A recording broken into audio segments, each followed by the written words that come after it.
Here we go. The Astros and the Rangers. The roof is open on a gorgeous night as this Astros lineup comes to the plate. Houston has put relentless pressure on the Rangers pitchers. Dusty Baker said we'll go up there and we'll get him. 2-2 is drilled down the line. Home run, Adolis Garcia.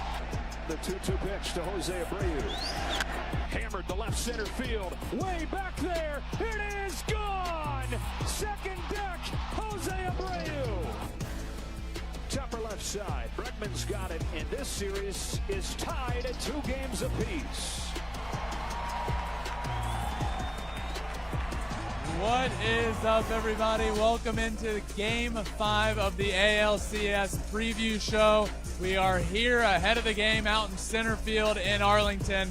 This game is a massive swing game. The Houston Astros last night tied up this series. I'm joined, as always, by Alex Curry. Alex, all bets are off now. You got to win 2 of 3 games to get to the World Series. It's crazy because I feel like we're going to say this every game now throughout the series. This is the biggest game of the series here tonight, and it's still crazy that a home team has not won at home.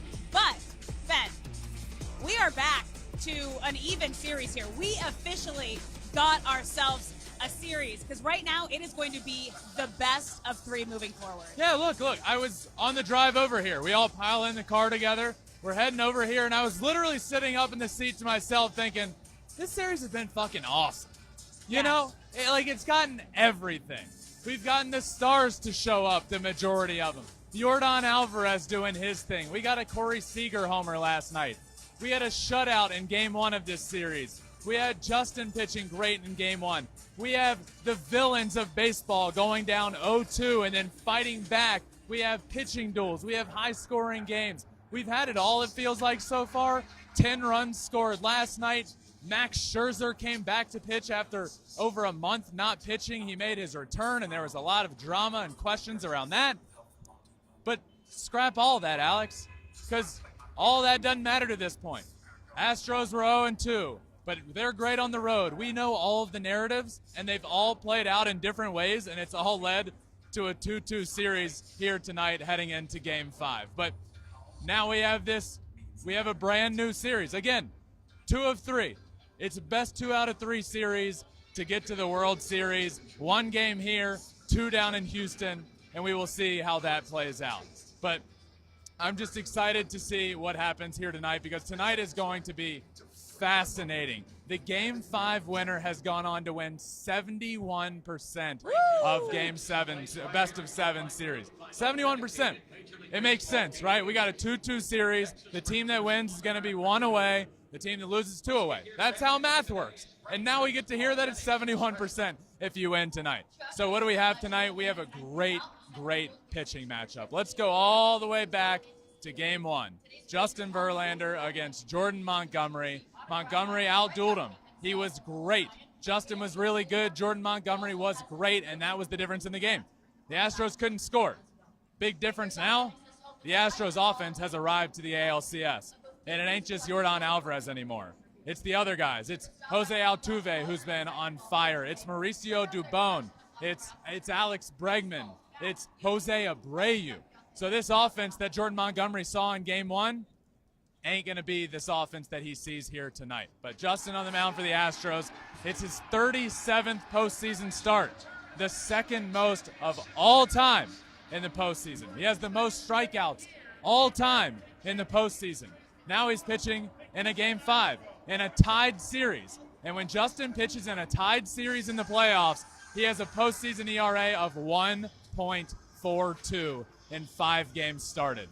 1.42.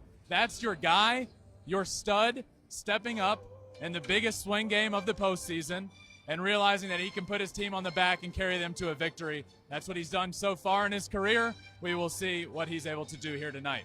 Jordan Montgomery on the other end dominated his last start. Postseason ERA of 1.88 in 5 games. This matchup to me is really exciting.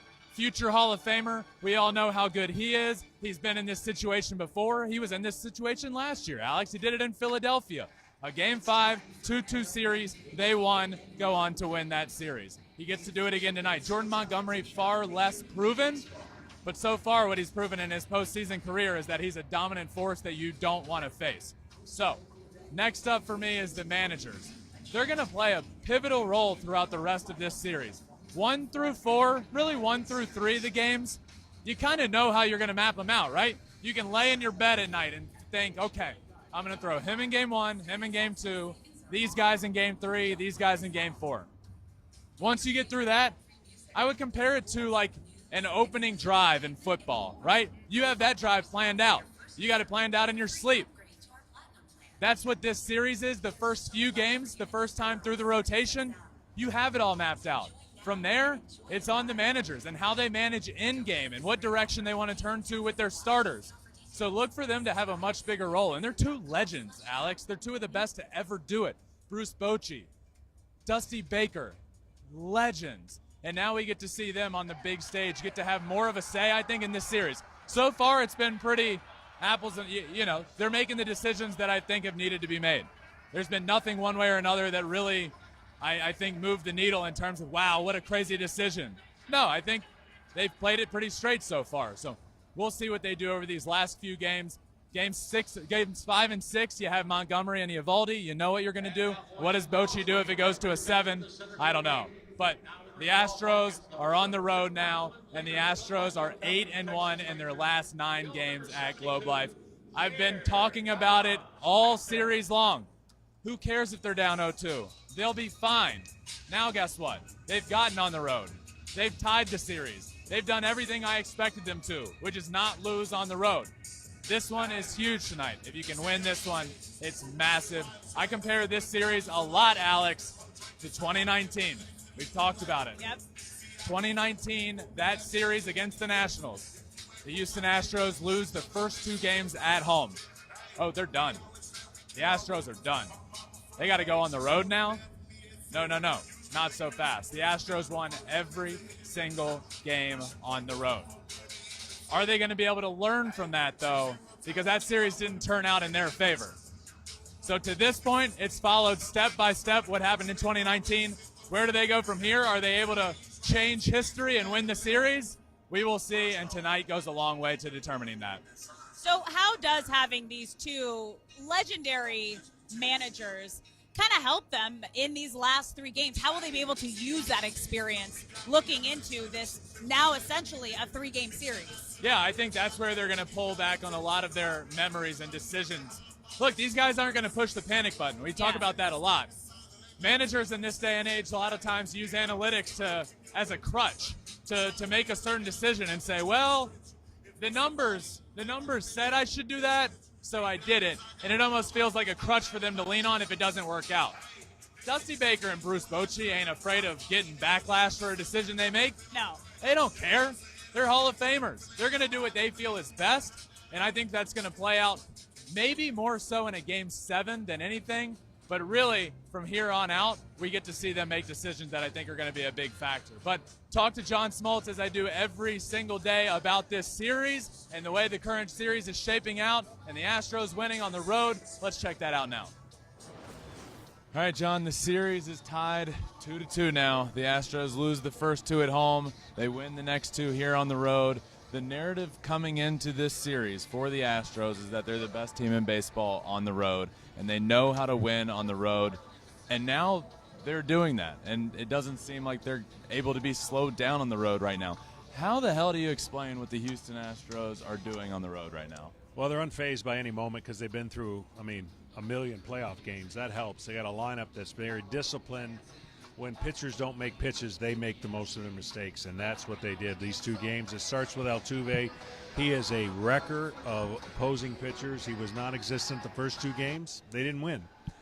He was all over the bases, all over the power. They won easily. And really, that's the way you got to approach it. There's been little stress, with the exception of a tie game in yet last night's game. There's been little stress put on Houston because their offenses have made it some big leads. Yeah. The sample size now is so big for this Houston Astros team. You can go back to 2017 to 2019 when they won every single game on the road, end up losing. But their road record and road dominance in the playoffs, at this point, it's not a coincidence, but I don't know how to explain it. And as a guy that played in tons of postseason games, how can you possibly explain it? Is it the villain role that they've maybe seemed to embrace, or what could it possibly be for how they dominate so much on the road? I think that's part of it. I think getting on the road and with less expectations, you have more pressure at home, more obligations, but basically you get a chance to score first, and that's what they're doing.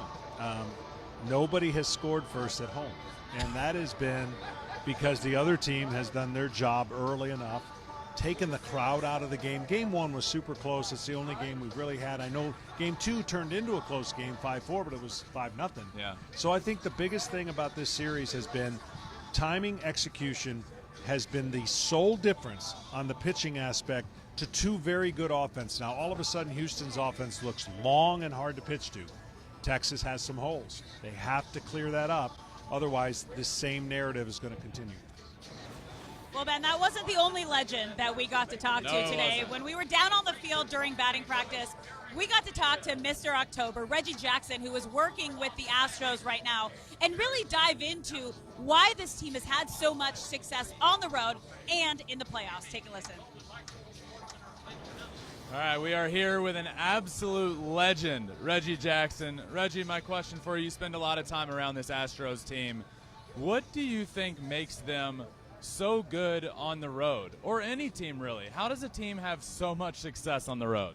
You know, I don't have an answer for that. I had a long conversation with it, not long, but a conversation with it the other day with it comes to my golf tournament here, a great golfer, Smoltz. Yeah. And I said, what do you think about home and road? And a guy asked him a question like that. I kind of overheard him, and he said, that's the love of baseball. It's kind of the way it goes. Our ballpark is a hitter's ballpark. We've got a good hitting team, et cetera, but I cannot give you a reason for why we don't play well at home. And then we come on the road and we're outstanding. So I got no answer for you, bro. I'm just going to accept it as that's what the game is doing to us. And we're not good at home. We better get good at home. We got to win one at home. Quickly. I mean, it's pretty incredible what this team has been able to do on the road, especially in October, and especially with the warm welcome of boos that they get in every stadium that they go to. You are the original Mr. October. Mr. Boo guy? No. No. Do you think that they have embraced that villain role? Alex, I would tell you that I took it as an honor when I got booed on the road. I was the villain that was going to beat their team. And so whether it's Justin Verlander or whether it's Garrett Cole or whether it's Aaron Judge or whether it's Mays or Yastrzemski or any of the guys that are the great past, when the fans boo you, they're acknowledging you that you could beat them. So yes, they do embrace it. They pick out our guy Altuve because he's our best all-around player, future Hall of Famer, and so he gets it. But his brother's going to get the same kind of treatment today too, as being a guy that can beat them, a guy that's a great pitcher, and a guy heading to the Hall of Fame. So it's okay. Reggie, last one for you. I just had Derek Jeter on my show the other day and was talking to him about you specifically, and he said he had just talked to you about the whole Mr. October thing and how that came to be. And what he remembers from you saying is, well, it just kind of happened. The weather turned cold, the fans got louder, people started calling me that, and then you start believing that. And is that how this all came to be? I would say Derek is pretty right on that. We were in Detroit. I'd hit home run number 30, driven in my 30th home run in 1977. Thurman Munson wasn't in the mood to talk that day, and for some reason it was October the 1st, not September 30th, October the 1st, and he said, I don't feel like talking, go talk to the Mr. October guy. And so with that, it stuck. Joe Garagiola picked it up, and Kurt Gowdy picked it up, et cetera. And so, as you say, and as Derek said, I kind of started playing well, and I got to the point to where I would believe that I ain't worried, October's coming, I'll get better. And it worked. It stuck, and I'm grateful. Reggie, appreciate the time, my friend. Thank you. All right, Ben. Thank you. Ben, and I got a new friend here, Alex. Alex, yeah. I won't forget your last name because it's Curry. Yeah, easy, right? Related to Steph? Yep, it's my cousin. That's on a wish. That's my new best friend, Reggie Jackson. Cousin Steph, that's news to me. When people ask all the time, they're like, "Oh, Curry, like Steph Curry." I'm like, "Yeah, he's my cuz." And then half the people actually believe me. Yeah, but of course they do. We have the same last name. true. He knew, right? Did you know I'm related to the pitcher tonight? Verlander? No way. He's my cuz. No, he's my pro. Actually, well, let's get to the Astros lineup right now. And Ben, no changes to the Astros lineup. Who's your player to watch tonight? Same lineup. If you scored 10 runs, Alex, just put them right back out there in the exact same order they were the night before, and you get 10 runs again. That's how it works. My player to watch for the Astros tonight is Yordan Alvarez. And you might say, Ben, shocker, Yordan Alvarez? Well, last time he faced Jordan Montgomery, punched out 3 times, and he's punched out 3 times in a season, the least amount of anybody. So how's he going to be able to handle him tonight? Will he adjust to Jordan Montgomery? Will Jordan Montgomery adjust to him at all? Or will he stick with the same approach? Also, Yordan Alvarez isn't sick anymore. At least it doesn't appear. He was dealing with a sickness in Game 1. He didn't even come out for the intros. Punched out 3 times. Tonight, what does he do? When you struggle against a guy, oftentimes you can really struggle. So was it the sickness? Was it the way Jordan Montgomery pitched him? I'm excited for that matchup here tonight. All right, well, my player to watch is Jose Altuve. We talked to a lot of different Astros players yesterday, and every single one of them said, as Jose Altuve goes, we go. He is the heart and soul of this team, and we've seen it these last 2 games, especially because he started this. He went 0-12, and then games 3 and 4 went 5 for 9 with 3 extra base hits. So when Jose Altuve is swinging the bat well, he's getting on base. His Astros team is winning. So if he can continue to do that and really do it right out of the gates, I think this Astros team is going to be able to take this one. Yep. All right, well, let's take a look at the Rangers lineup now. A little bit of movement in the lineup, but all same guys. Yeah, a little bit of movement here. Leody Taveras moves up. If you remember, Leody Taveras hit a homer against Justin in Game 1. Why not bump him up in the lineup? Alex, to me, I'm watching out for Corey Seager. We finally saw him show up in the ALCS last night. He hit a homer right here below us to deep left center field. He hit a crushed a line drive to first base. That was a big swing play because it got caught. But all you can do is hit the ball hard. He did that last night. I think he's finally arrived here at the ALCS. All right, my player to watch is Marcus Semien. He's the leadoff guy, but where has he been? He has been hitting 179 this postseason with 2 RBI. The good news is that he hits great against your brother, Justin Verlander, and went 4 for 4 the last time that he faced him. Yep, let's check out today's pitching matchup as the anthem's about to start here with John Smoltz. Tonight's pitching matchup, John, you got Justin Verlander against Jordan Montgomery. Game 1 rematch. We know what Justin was able to do. We know what Jordan was able to do. Jordan Montgomery was great. Justin was really good, and that was the difference in the ball game. What are you looking for tonight in this matchup here? I think the biggest thing is you watch the games before. If you're Justin Verlander, you attack the top of the zone with a fastball, and you see if they're willing to make any adjustments. The Rangers have not hit a good fastball at the top of the zone with the exception of Seager. They've been underneath a lot. They're a good breaking ball hitting team. That doesn't mean you can't throw breaking balls. It means attack early at top of the zone, see how they reacted to it. For Jordan Montgomery, he's got a little bit more interesting puzzle because now he's taken on a team that has just been explosive. And so the adjustments he has to make, not monumental. When you've had success, I think the hardest thing about pitching is when you've had success, don't overthink it. But the biggest thing, I would go to bed last night if I was Montgomery going, I'm getting Altuve out. I'm going to pitch the first inning like the ninth. I don't care how many innings I go, but every inning will have that kind of intensity because I've got to get the top 3 relievers in the game, and they will be in the game as quick as possible because they're rested. Justin on the mound tonight for the Astros in a crucial swing game. He's tied for first all-time in the postseason with 6 or more innings pitched and 6+ strikeout games with you. What are you expecting here tonight from Justin? Well, I think the same mindset, being that they're in the series now 2-2. It's a swing game, right? It's so important. And the teams that have gotten 6 innings out of their starting pitching and the other team doesn't, it is a mismatch. Yeah. It is 32-3 or 32-2. So there is such a big advantage if you can go 6 innings. And I know back in the day it was a big advantage if he went 8 innings. He still has that mindset. He still knows how to navigate through a lineup, and his manager is willing to leave him out there as long as he has proven to stay out there. If you're Jordan Montgomery, dominated in Game 1, but like you said, it feels like a different Houston Astros lineup than he faced. You pitched in a lot of 7-game series where you're getting multiple starts within a series. If you're him, he dominated Yordan Alvarez in Game 1, struck him out 3 times, dominated the lineup.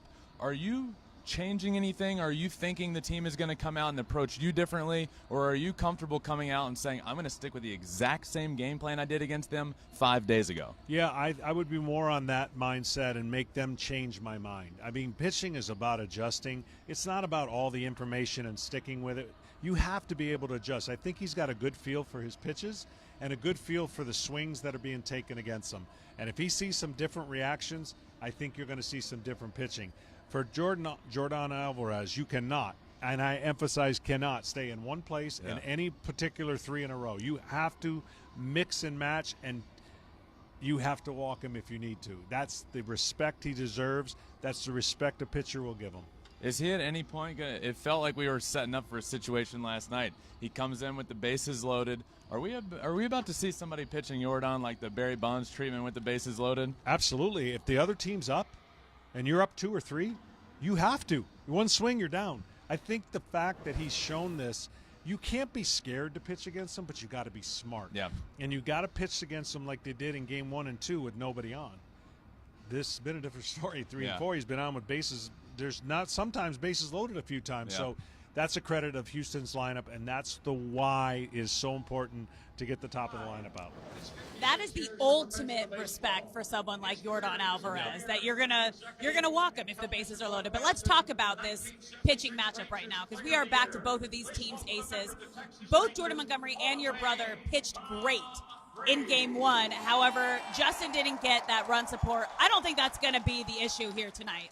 Yeah, this Astros lineup is completely different right now than the one Jordan Montgomery faced earlier in the series. But Jordan Montgomery's been great, and if anybody's capable right now of shutting down the Astros lineup, it is Jordan Montgomery. So that's part of why I'm so excited for this game here tonight, because Jordan Montgomery has refined his pitching. He's changed things, changed his mechanics, changed the way he attacks hitters, and he's been great in the postseason. Justin, he's been here 37 times. Only Andy Pettit has more postseason starts than Justin. He's been here. He has that experience. I'm going to be a mess tonight, Alex. You're actually doing really well. Well, it's because we're live and I'm focused on the show. But the second this is done, I won't. But actually, right after I finished talking to Smoltz upstairs a little while ago, we were talking about tonight. And somebody up in the booth said, how are you going to do tonight? I was like, not good. I do get really nervous for Justin's starts. And that's something Justin and I have talked about throughout the course of when I was still playing our careers. When he would watch me, he'd get way more nervous than when he pitches. And when I watch him, I get way more nervous than when I played, because if I screw up, if I suck, that's my fault, right? I love my brother. I want him to do great. And if he doesn't, there's nothing I can do about it. And I think that's what makes it so much more difficult on me. But we were up in the booth talking about that, and Smoltz said, you know what? I get that. He goes, I was at a college playoff game for my daughter recently, and I was sitting in the stands like, holy shit, I don't know how my dad did this for so long while I was out there pitching in Game 7s. I can't imagine the feeling. Well, that's kind of what I'm feeling tonight, and every time my brother takes them out in the playoffs, and I'm equal parts excited and equal parts nervous. So what's going to be the deciding factor for this game here tonight? I think it's if Jordan Montgomery can go deep into the game. I know it might sound like a very common sense thing, but even more so for the Rangers, because you can't let the bullpen get too many outs. You need to shorten the game. You need to quiet the Astros offense, so if he goes deep in the game, that means he's done that successfully, while also minimizing the number of outs the Rangers bullpen needs to get, who's one of the worst bullpens in baseball. Keep it to just Spores, Chapman, and Leclerc at the back end of the bullpen. If those 3 guys pitch, and those 3 guys only, if it goes Montgomery to Spores to Chapman to Leclerc, they have a really good chance of winning this ball game. But talk to John Smoltz about this as well. Let's check that out. John, a crucial Game 5 is just around the corner here. The Astros have tied up the series 2-2. Huge swing game tonight. What is your deciding factor of the ball game here tonight? It's something that has yet to be done. The home team must take the lead. That is the deciding factor. The momentum has switched so bad against the home team that the crowd has been non-existent. Yeah. They're going to be fired up. I think we're going to get a tight game. I felt like this series had the ability for offense to be on the showcase, and that's a credit to both lineups. But I really believe whoever gets their leadoff hitters on, whoever creates chaos, will be the winner, and that's been Houston the last 2 games. By the way, what about it is that Astros playing here in this stadium? They've won 7 straight games. They're 8-1. Have you ever seen a team dominate as much as they do in this stadium? It's crazy. I've seen teams have success, but not at the offensive expense of 9 runs a game. That really is becoming one of those things that if I can only imagine if I was pitching today, my focus would be telling my team, not today. Yeah. Not today. They're not going to score that many runs. They may score, but that's the mindset you got to have. You got to, and it works both ways. The same thing when you're on a roll. Keep it going, right? The narrative of postseason baseball changes so quickly. Yeah. We went from Texas having never lost a game in the postseason to now fighting for their lives against a defending champs. Yeah. John, thank you. Appreciate it. My pleasure. All right, it's time for our game predictions here. We have both picked the Astros every single time in this series. Who are you going with today, and what's the score? All right. Well, Justin's on the mound. Yes. But I'm going to shock the world tonight, Alex. No, I'm just kidding. I'm going to take the Astros in this game. I'll say Astros 4, Rangers 3. I think it's a bit of a lower scoring ball game tonight with 2 good pitchers out on the mound. The ball does fly here, though. I do think some runs are scored. I'll go 4-3. What about you? Okay. Well, the Astros are playing on the road. If you pick against Justin, I swear to God, Alex. I can't pick against the Astros on the road. I mean, no home team has won yet in their home stadium. So it's kind of the trend that we're going on so far in this series. The last time these 2 pitchers faced, it was more of a pitching duel, so I think it's going to be a lower scoring game. I think Astros 3-2 tonight. Not only is what you just said completely accurate, no home team in this series has even had a lead. Whoa! Does that change tonight? We will see, but that's going to be a huge factor in the outcome of this game. Can the Rangers grab a lead? Alex, a lot of nervous energy in here tonight. It's just a little bit different in here. Game 1 here, loud. From the second people walked in. Game 2, pretty loud. Game 3, I don't want to diminish what the crowd is doing. They're going to be loud, and it does feel like they're loud, and the roof is closed again. It will be loud in here. It just feels like their backs are up against it, even though it's a 2-2 series. It really does, and I think the difference is, I mean, we have talked to a lot of Astro players, not as many Rangers players, but there's almost this not blind because they've deserved it, but this confidence that you see from this Astros team that doesn't matter if they're down, they still believe that they can come back and win a game and series. Yeah, we heard it from Chaz yesterday. Chaz McCormick. The series was 2-1 Rangers, and he said, well, we won game 3. I now feel like we're in the driver's seat. And they were still down an entire game in the series in a best of 7. That shows you the amount of confidence that the Houston Astros do have in themselves, and I think Chaz McCormick showed that yesterday. But look, this one feels do or die for the Texas Rangers. And I know the Astros struggle at home, but it just feels like if the Astros win this game, it feels like the series is over. If the Rangers win, then it feels like, okay, we're going back to Houston, and they might be able to win one there, but it's not going to be easy for them. But what did you say? The team that wins Game 5 has a 71% chance of winning the series? Yes, 71% chance if you win Game 5. Based on historical odds, you have a 71% chance of winning, which means the losing team then has a 29% chance because, again, that's quick math. Mathematician Anything can happen. And, I mean, as we were saying, not many teams have come back from an 0-2 in the CS. If any team was going to be able to do it, it would be the Astros if they lost it here tonight. Yeah, they would be the first team ever for the higher seed to go down 0-2 in the series and then to come back and win it. 0-21 all time in those instances. So the Astros have a chance to make history. Yeah. Like really cool history, as in something that has never been done before. So we'll see if they're able to do that here tonight. Justin just walked here behind us. I know, temperature check. How are you feeling? I feel okay. Okay. I'm about to not when we finish up here, but scoring early helps the nerves and helps the Astros. You know, 12, 13 straight wins when you score first in a ball game for the Houston Astros. They're still on that stretch right now. So, look, seriously, to this point in the playoffs and in this series, keep an eye out for who scores first, because that's who wins the game. You score first, you win. We'll be on the lookout tonight for loud fireworks right behind us. But, hey, make sure you stay tuned into this stream. You'll be able to watch first pitch. You'll be able to watch the first half inning of the ball game, all here right on this stream. We'll also be back post-game for a post-game show, a live Flippin Bats episode. We do it right down there on the field post-game and talk all about the game, and it'll be a lot of fun. So, Alex, it's almost game time. A couple more seconds to go. A minute 30 to first pitch. Well, that timer sometimes is a little bit wrong. It feels kind of on tonight, though. All right. You know? I'm excited. This one's going to be awesome. I'm starting to get nervous. We got to get out of here. I can tell by, like, the way you're talking right now, the way you're swallowing, the way, like, you're taking deep breaths in between each thing you're saying. Yes. It's going to be okay. So it is game time, my friends. We will see you all post-game. Until then, enjoy the game. Championship Series. We shape our tools. They're just too good a lineup. And our tools shape us. He hammers to left center field. Gone! This place got electric. What a moment for him tonight. Monster shot. You hit a missile. Second deck. All he's done is delivered. Montgomery strikes him out. He dominates. The stage is set. It's Game 5 of the ALCS.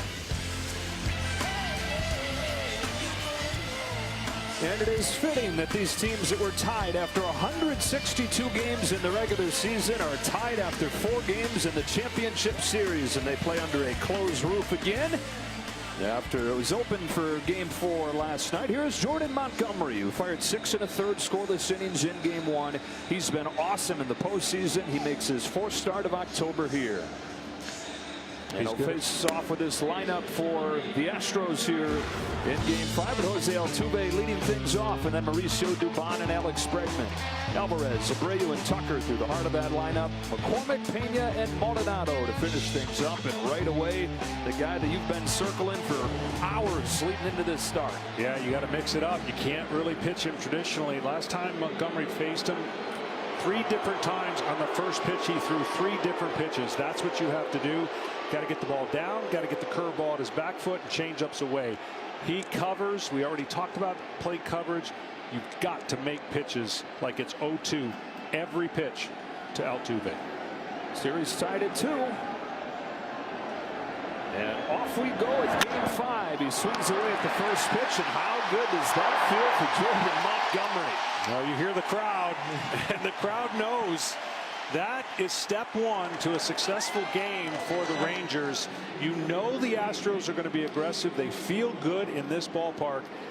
And the key is, we've talked about this all series, which home team's going to get the first lead? Yeah, because the road team has won all 4 games, and the road team has jumped out to big leads early. Crowd silencing leads. Mauricio Dubon with the bases empty and 1 away. Up the middle on the first pitch. 2 pitches, 2 grounders to Simeon, and 2 out. Marvin Hudson calls balls and strikes here for Game 5. All right, Joe. Takes us about 25 minutes to get to the hotel from the hotel to here. If Bregman swings at the first pitch, you know I'm trying to get in shape. I'm just walking back.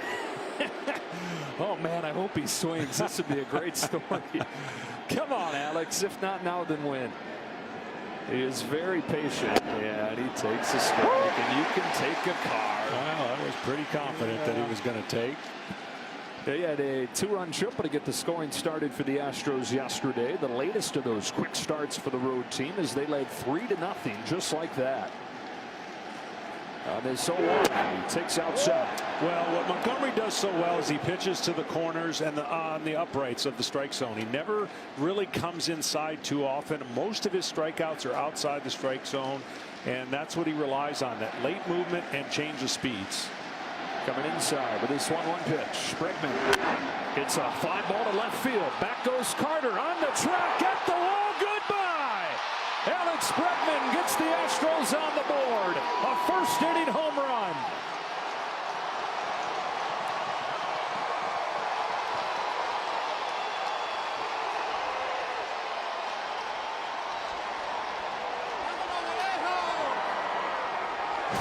honestly think this was a game plan Bregman had coming in. He pounded him in the first game. Now, he didn't get it all the way in. But if Bregman looks at his videos, which I'm sure he does, he's like, first fastball I'm going to get in. I got to do something with it and change the mindset of how they pitched him. First series, pounded him in, had success, even though he hit a couple balls hard. That one, he made him pay. Road team strikes first and strikes early yet again. Now it's Yordan Alvarez. Tom detailed this matchup during the pregame. Alvarez has been a monster against everybody else in this postseason, but Montgomery had his number in game one. He has great tilt to his breaking ball, which creates the illusion it's going to be in the strike zone, and then it's not. Target set in. Fouled off. So he combines his sinker, which you just saw right there. Occasional four seam, he'll run up and in, but then great breaking ball that, again, to a hitter, it's got to start in the strike zone for him to swing outside the strike zone. If it stays in the strike zone, well, that's not good.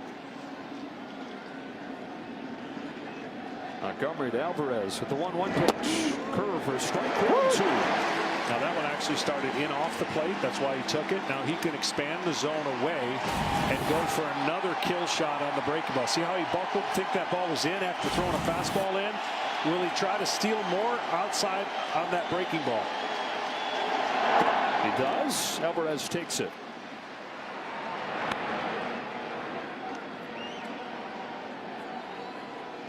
Over 8, 6 Ks against curveballs in this postseason. 3 of those strikeouts against Montgomery's curve. On this 2-2, Alvarez watches a fastball miss. Full count. I would still go to the breaking ball here on a 3-2 count after painting that fastball away that he took. Put pressure on him on the outside part of the plate. The payoff. Curve is lined into center field, base hit. Yordan Alvarez figures it out, and he got one up right there. He got one up and in the strike zone, and Montgomery knows it. After getting 2 pitches, 2 outs, Bregman waited out a fastball in. But watch where this breaking ball just rolls. It rolls in the middle, and he's too good of a hitter to miss that pitch. Or the way he's been going, Montgomery's got to feel good that this is only a single. So after he got the first 2 outs on 2 pitches, home run from Bregman, single from Alvarez, and here's one of the heroes from yesterday, Jose Abreu. His late season surge has continued into October with 4 home runs and 11 knocked in 8 games. And they have been some long home runs. Broke things open with a 3-run shot last night.